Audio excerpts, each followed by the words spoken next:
There is something to be said about the allure of celebrities, and actors in general. Love 'em or hate 'em, they demand attention, and they do get it.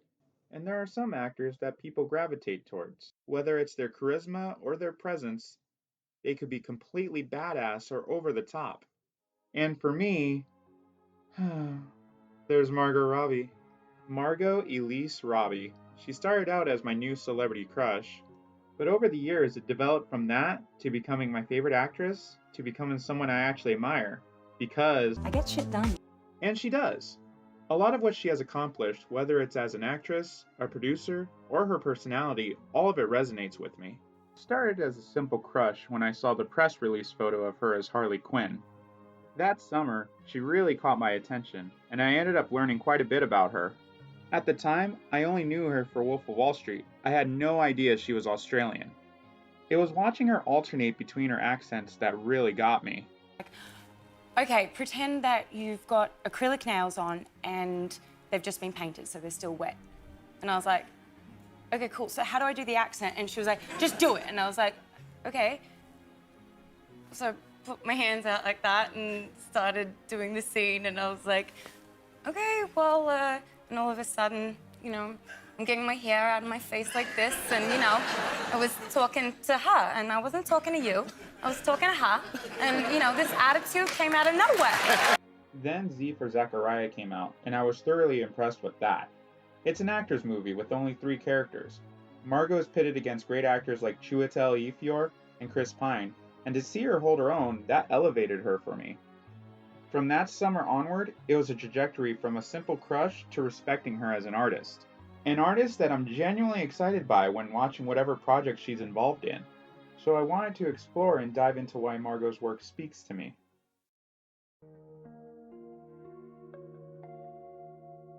I'm by no means an expert, and I don't study acting in any real regard. I can only refer to what I like, what gets an emotional reaction out of me. I find that I gravitate towards David Mamet's view on acting. Invent nothing, deny nothing, speak up, stand up, and stay out of school. I'm putting it in a very broad way, but it's basically being as naturalistic as you can be. Commit to the action and tell the truth. You don't have to distract yourself with imagining or remember some emotional moment to act. You either can do it or you can't.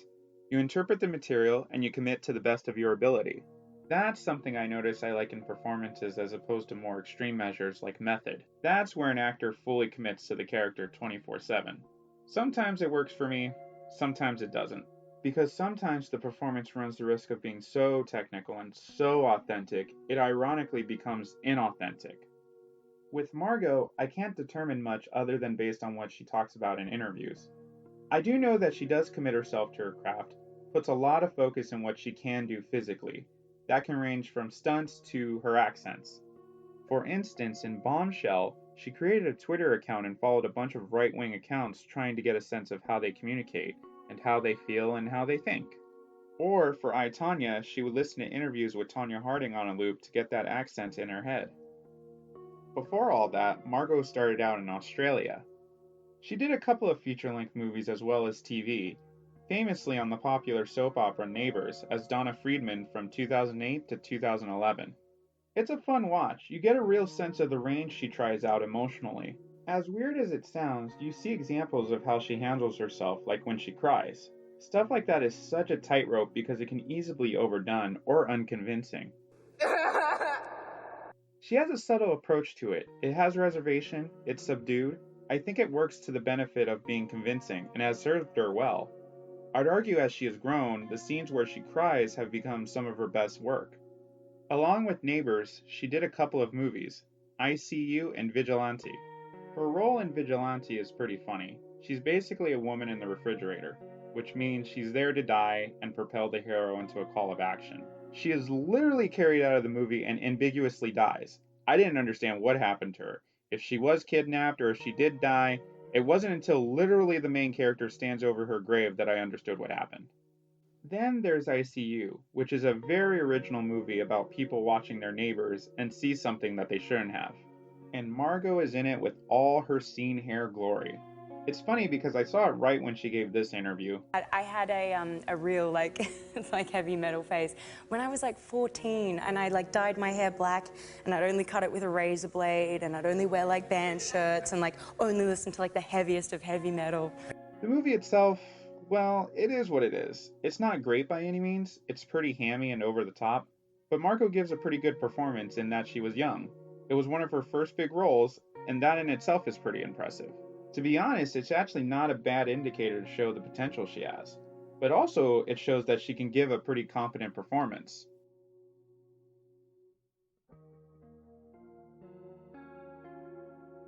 After her time on Neighbors, she eventually came out to the US, landing a supporting role in the television series Pan Am starring Christina Ricci. From there, her career was just propelling her forward. I want to take a look at the role that introduced her to the world. Naomi, the Duchess of Bay Ridge, Brooklyn, in Wolf of Wall Street. Typically, in a Scorsese film like this, the character of the wife has a strong presence to them. But what I love about Margot's character is that it's solely based on her sexuality and how it can be a weapon. There's a subtlety to her performance, so much so it's easy to write her off for just being sexy. But I think there's a lot more nuance to it. There's more artistry brought into the role as the sexpot wife. I don't mean in this deep, profound way, but the way she commands not only Leo, but the audience as well. For example, this is my favorite scene in the entire movie. She has complete control over Leo. It echoes the seductive nature of Lauren Bacall in To Have or To Have Not. You know you don't have to act with me, Steve. You don't have to say anything, and you don't have to do anything. Not a thing. Oh, maybe just whistle. You know how to whistle, don't you, Steve? You just put your lips together and blow. So I was, a little surprised you asked Christy for my number. What's that? Aren't you married? Well, yeah, but what? Married people can't have friends? We're gonna be friends? Yeah. You wanna be my friend?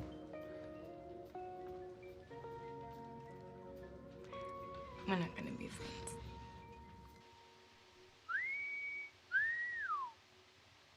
With a solid 3-hour runtime, I love her scenes the most because they're the most character driven, they are quieter, more intimate, but still entertaining.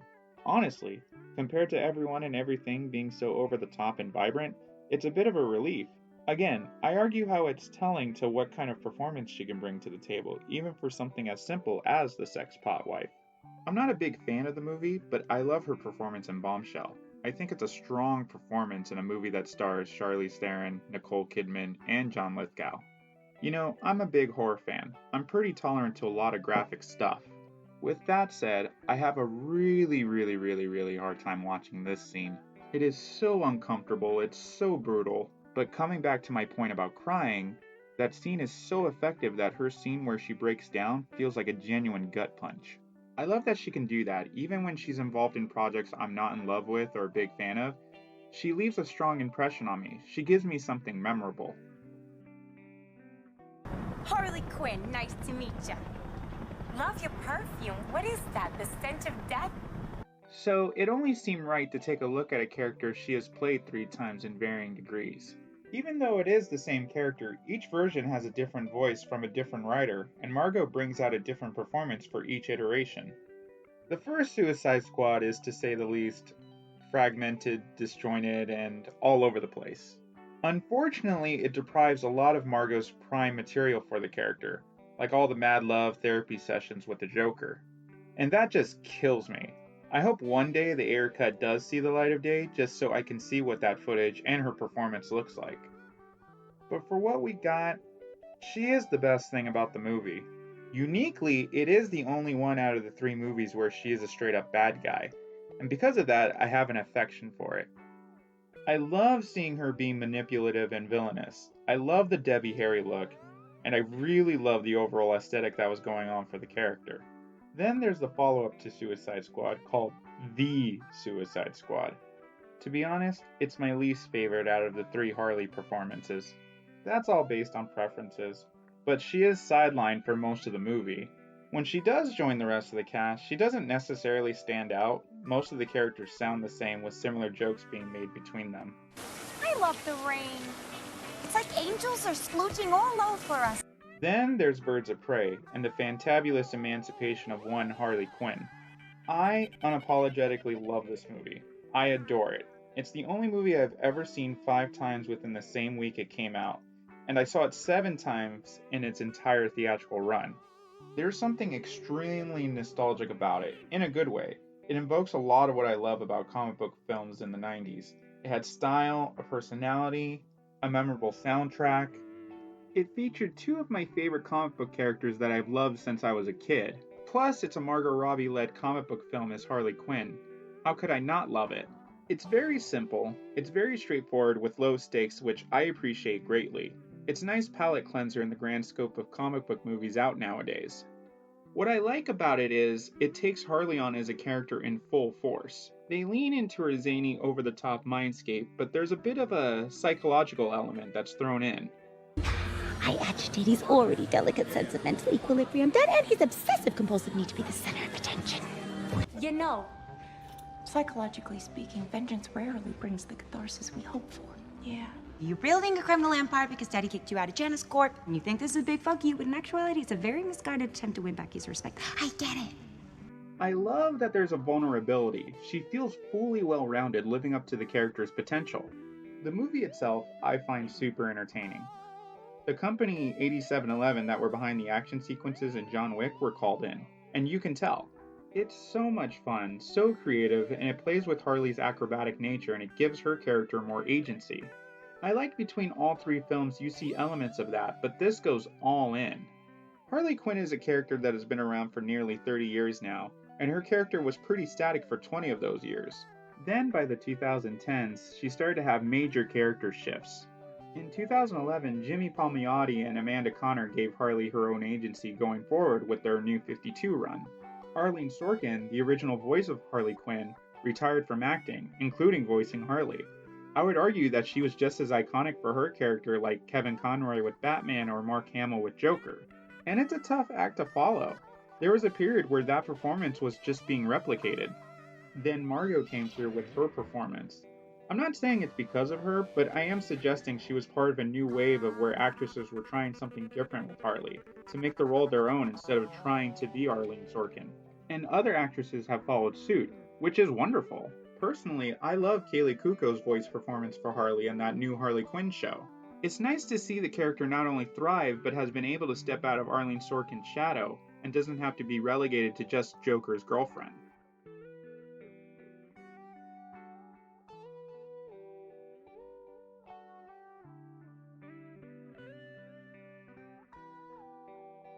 There's a ticking time bomb in the entertainment industry that correlates to money. It all is factored by age, beauty, relevancy. Some manage to turn it into longevity, but others can fade away as quickly as their career started. It's almost like a minefield. The novelty wears off, or one bad movie pushes you into obscurity. And there was a chance for Margot to be pigeonholed as the beautiful blonde, letting Hollywood dictate her career. But she's way too ambitious to settle for anything like that. Margot, with her husband and some close friends, started her own production company, Luckychap Entertainment. Almost every actor to some extent has a production company, but there's a sensibility that Luckychap has. The kind of projects they choose to produce are unique. It feels like there's a genuine mission statement. For me as a fan, it's nice to see a variety of different roles Margot tackles under her own volition, like her role in Terminal, which is devilishly delicious to watch. She has scenes where she can get to have fun and be over the top, and I eat all that up. I love the scenes of her talking to Simon Pegg at the diner, where they discuss the merits of suicide. It's stuff like that that really makes it fun to watch. Then there's I, Tonya. I unexpectedly fell in love with this movie. I love this movie more than I can convey in this segment. I saw it 6 times in the theater. It completely changed my perception of Margot from a crush or an actress I adored to an artist that I became an active fan of. This is one of those roles where Margot got to transform and embody the character, breaking preconceived notions of her abilities and looks and deliver something genuinely powerful. It reminds me of Grace Kelly in The Country Girl, or Charlize Theron in The Monster, Both strong performances and major departure from what would be expected from these women. There's a bunch of weird little things that Margot does that enhances her performance, like how she thins her lips when her character is an awkward teenager, the way she holds her spoon like a Neanderthal, eating PB&J like a savage, drinking leftover soda while waitressing. All those choices convey the kind of person Tanya is. They're small, they're minuscule details, but it helps sell the idea of the character. And of course, she has her big scene. Again, there's a reservation when she cries. It's not too much, but it's not unconvincing. And for that to be the kind of projects Luckychap produces, as a movie fan, that really speaks to me. I, Tonya particularly, is a story about truth and perception. How manipulative, unreliable, even downright vindictive people can be when it comes to telling the truth. That things are never quite as black and white. All you can do is make your own assessment, which eerily is not that far off from today's media in terms of perception and being told how to react and feel with minimal information. I was at a Q&A screening for this movie a week before it opened. Margot was there, as well as the screenwriter Stephen Rogers and the director Craig Gillespie.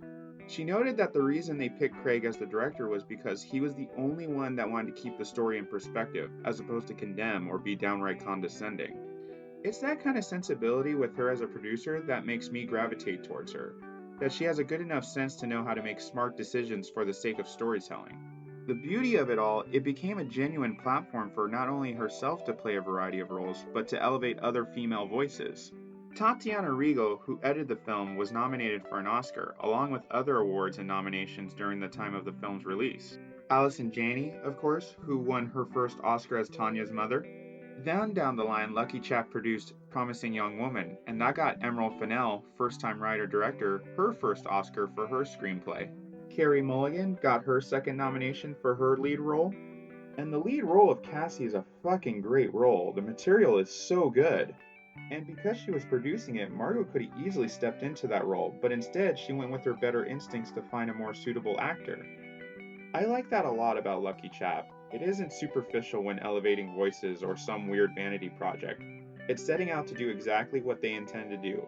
I deeply respect that. The projects she involves herself in are movies that call to me regardless if she stars in them or not. And that's what makes Margot more than a simple crush to me. She's someone I deeply admire and respect as an actress. I love and adore Margot Robbie. Her work has meant a lot to me in ways I rarely feel, especially getting older. Being an actual active fan, like when I was younger following bands or directors or comic book writers, following release dates and anticipating the next project. Whether the movie is good or not, I do get enjoyment watching her performances. And I can't always say that with a lot of people in the film industry, especially when it's actors or even directors. It's one of those anomalies that I will get something out of it, but a lot of times, particularly if it's under her production company, I will more than likely enjoy it. There's only a few artists nowadays that I follow that closely and rarely have diminishing returns. It's just one of those things that makes me feel like a dorky kid again, to be excited by movies from an artist I love. And that's who Margot Robbie is to me, my big celebrity crush who also became an artist that I love, respect, and truly admire.